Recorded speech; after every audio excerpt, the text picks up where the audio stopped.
हरियाणा के मुख्यमंत्री आज यमुनानगर पहुंचे और उन्होंने हरियाणा के 17 जिलों को स्वास्थ्य सेवाओं की सौगात दी।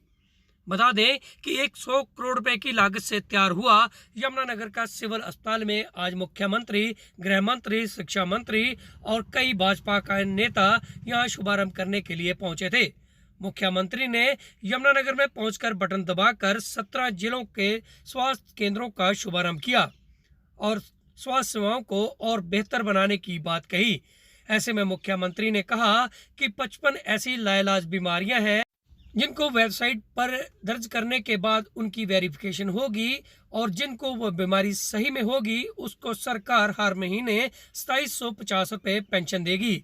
तो वहीं कैंसर, थर्ड व फोर्थ स्टेज, थैलेसीमिया और एक अन्य बीमारी को लेकर भी सीएम ने कुछ इसी प्रकार की घोषणा की है।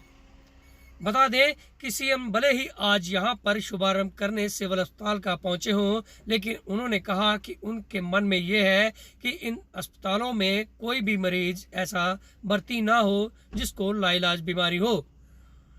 एक तरफ मुख्यमंत्री यमुनानगर में पहुंचे और उन्होंने पूरे हरियाणा को सौगात देने का काम किया, तो वहीं दूसरी तरफ आम आदमी पार्टी, जो कि कल जिसने मुख्यमंत्री को काले झंडे दिखाने की बात कही थी, आज कार्यालय में कोई नजर तो नहीं आया। खास तौर पर वहां आया तो पुलिस का पहरा।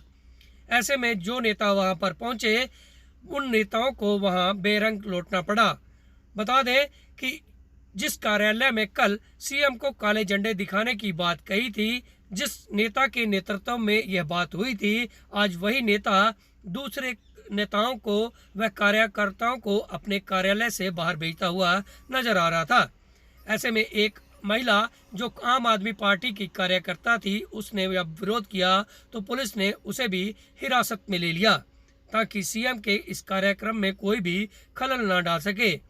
हालांकि आज सीएम पूरे हरियाणा को सौगात देकर यहां से वापस गए हैं। देखिए, आज सबसे पहले तो जो हमारा ये डिस्ट्रिक्ट सिविल हॉस्पिटल यमुनानगर का है, इसका रेनोवेशन हुआ है, लगभग 95 करोड़ की लागत से ये हुआ है। इसी प्रकार इसमें नीचे गांव से लेकर के और कस्बों तक बहुत से प्रोजेक्ट, कुल 46 प्रोजेक्ट थे, जिसमें CHCs हैं, PHCs हैं, सब हेल्थ सेंटर्स हैं, और इन सब के लिए भी आज जो 40 स्थानों पर जो सुविधाएं दी गई हैं, इसके कारण से हमारे जो ग्रामीण क्षेत्र के लोग हैं, जो रोगी जिनको इलाज की सुविधा में छोटी मोटी कठिनाई जो आती थी, वो सब चीज़ें ठीक होंगी। इंफ्रास्ट्रक्चर जितना अच्छा होगा और उसके बाद में डॉक्टर्स की संख्या जितनी अच्छी बढ़ेगी, उतना लोग उपचार कराने में अपनी सुविधा जो महसूस कर सकें। 229 करोड़ 229 करोड़ की लागत की सभी 46 प्रोजेक्ट से इसकी लागत आई। सर, मैंने बताया स्टाफ की जो शॉर्टेज है उसको हम पूरा कर रहे हैं। हमारे पास जितने उपलब्ध हैं उनको तो सबको भर्ती हम कर ही रहे हैं, लेकिन जब उपलब्ध नहीं होते हैं तो उसके लिए नए ट्रेनिंग्स भी हर वर्ष आते हैं। अभी हर वर्ष डॉक्टर्स का जैसे नया बैच आता है, या हमारे पैरामेडिक्स के नए बैच आते हैं, नर्सिंग के आते हैं, तो हर वर्ष हमारी रेगुलर भर्ती चलती है। हमने पिछले रेगुलर भर्ती में चाहे वो उनको नियमित भर्ती के रूप में लिया है या अस्थायी रूप से भी जो थोड़े समय के लिए भर्ती करने होते वो भी हम करते हैं। और हमने तो अब एक बॉन्ड भरवाया है जो मेडिकल यानी छात्र हैं MBBS में पढ़ने वाले, कि उनको खाली नहीं रहने दिया जाएगा। ऐसा जब तक उनकी नौकरी नहीं लगती है तब तक के लिए उनको स्टाइफंड दे करके और NHM के रेट्स के उनको सैलरी दे करके उनको सबको रखेंगे। 5 साल में उनका ये पीरियड भी जो काउंट होगा, तो 5 साल तक वो सेवा अपनी हरियाणा को देते रहें।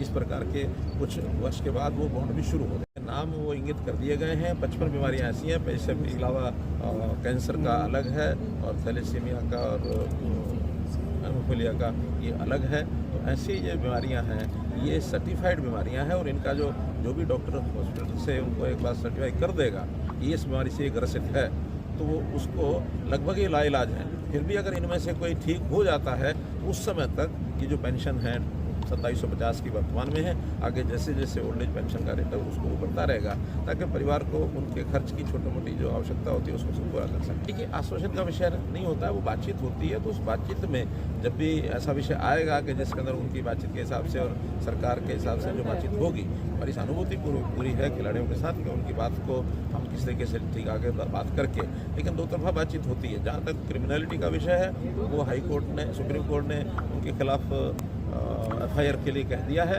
और वो FIR के बाद तो अपना एक पुलिस अपना काम करेगी, उसमें कोई रोल नहीं है। लेकिन बाकी और जितनी डिमांड्स हैं उस पर बातचीत चल रही है। मैं समझता हूँ बहुत जल्दी इस पर रास्ता निकलेगा। कर्नाटक का चुनाव तो आ ही गया सामने, उसमें क्या जब रिजल्ट आया है तो रिजल्ट घोषित हो जाएगा। अभी तो एग्जिट पोल के ऊपर आप लोग बोल रहे हैं, अब वो कितना सच है कितना नहीं है वो तो परसों 2 दिन में पता लगेगा। आप भी यहीं सर गठबंधन को लेकर गठबंधन ठीक चल रहा है, किसी प्रकार के कोई सवाल नहीं उठाए जा रहे। सवाल उठाने वाले भी आप हैं, उत्तर देने छोड़ने वाले भी आप हैं। सर ये यमुनानगर की सड़कों पर काम कर रहे हैं, चाहे वो कॉर्पोरेशन की हो, चाहे वो PWD की हो या मार्केटिंग बोर्ड की हो, सबका काम शुरू हो गया है। क्योंकि अब काम शुरू करने में आपको पता है कुछ समय तो हमारा पिछले 2 साल के अंदर ये सड़कें नहीं बनने के कारण से वो काम थोड़ा लंबे होने के कारण अभी हमने हर विधानसभा में PWD की 25 करोड़ की सड़कों के टेंडर सब जगह हो गए हैं, और कहीं काम शुरू हो रहा है, कहीं और 4 दिन 10 दिन में हो जाएगा। और कॉर्पोरेशन को भी सबको छूट दी हमने कि जितनी सड़कें हैं वो सारी कंप्लीट कराएं, पैसे की कमी उनको नहीं आने देंगे, प्रदेश सरकार उनको पैसा पूरा देगी। इसलिए यहाँ की सड़कों का जो लोकल लेवल पर तो आप उनसे पूछ सकते हैं, लेकिन हम किसी प्रकार की